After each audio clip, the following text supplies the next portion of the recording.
Dar Chapter 20. An Invitation. Dar's muscles ached from the butchering, and he was tired from the long walk back to Seelan's cave. But he was so happy he hardly noticed. Seelan, eating his evening meal, looked up as Dar entered. "I've heard it was a good hunt, and I can tell by your face that you did well." Dar put down his gear. "I felt like a hunter, like a man." "You worked hard for it." Seelan pushed a bowl of fragrant stew toward Dar. "Adulthood doesn't come with the initiation. The ceremony is only a signal that you're ready to begin to earn it. That's what you've been doing, Dar." "I'm not sure I understood that before," Dar said. Although hungry, he ignored the food in front of him. "Great uncle, I should start for home tomorrow." Seelan stopped eating and put aside his bowl. "Dar, I've been thinking. You could stay here with us. I like having you here, and so does Toreg. He has no sons of his own. If you stay, I will teach you all I know about carving. Someday, you would be a master carver, able to take my place when I'm gone." Dar was unprepared for this invitation and was silent for a moment.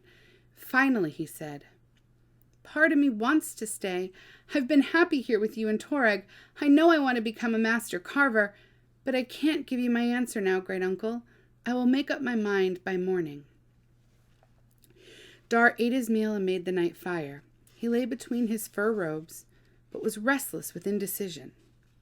"If I stay," Dar said to himself, "Seelan and Toreg would be a part of my life, and I'd be free of Keenock forever." Dar got up throughout the night to refuel the fire. Just before dawn, he lay awake and struggled to understand what a great snowy owl had said to him in a dream. Dar sat up on his bearskin and found Seelan awake, looking at him. "Great uncle, I can't stay here." Seelan rolled over on his side and rested his head on his hand. "Why not?" "I had a dream last night about a white owl with shimmering feathers.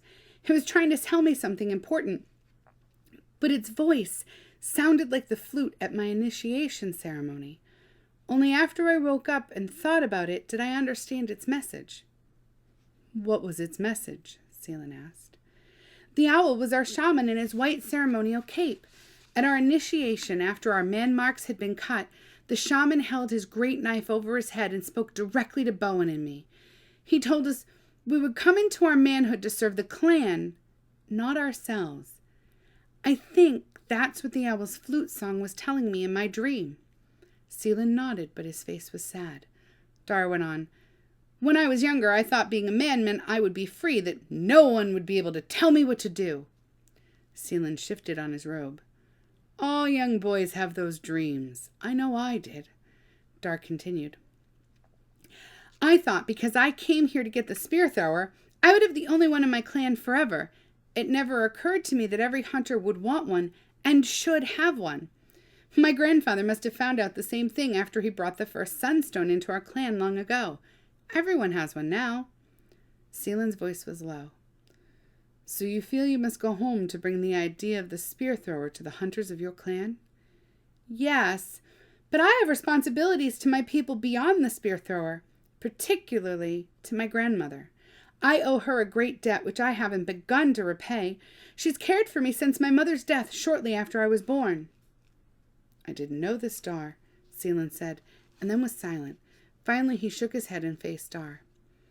"You've understood your dream, shaman, well. It was selfish of me to try to persuade you to stay. How could I have asked you to leave Mora? Aside from any special debt you owe her, she needs you. I, above all people, should know that old people must depend upon their families. Dar, your answer was better than my question." Seelan hesitated. "I would have returned, too, had I been able." Dar welcomed these words. He wanted to know that Seelan felt a bond with his old clan, and it made Dar more secure in his own decision to go home. Dar thought longingly of Seelan's offer to continue to teach him. About the carving, Seelan interrupted. "I taught myself to carve. You've had a good beginning. Dar, you are a carver in your heart. Your hands will follow its lead." Dar swallowed hard. Seelan had given him a great gift. Confidence in his ability to learn on his own.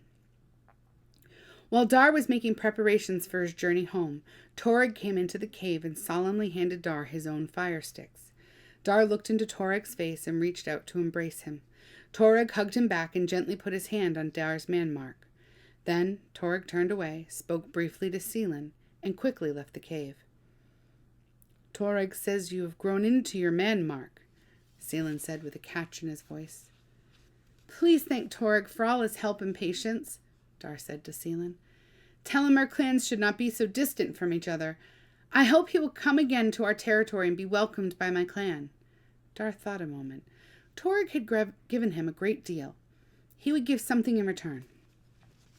Great uncle, I know all your people will want sunstones after seeing how well they work. Tell Torag to look for small, yellow rocks in the river or on its banks where the nearby mountains rise most steeply out of the valley floor. He must search for the rocks on a sunny day because, if they are sunstones, they will shimmer in the sunlight. That's important to know, Dar. I will tell him. You and Torag have made a good trade. Both clans will gain from it. Dar welcomed the words. He was sure he would not hear them from Keenock. Seelan reached into a basket and got out the ivory bracelet. It was covered with a complicated spiral design that had no beginning or end. Tell Mora she's the one I've missed the most. Seelan handed Dar the bracelet.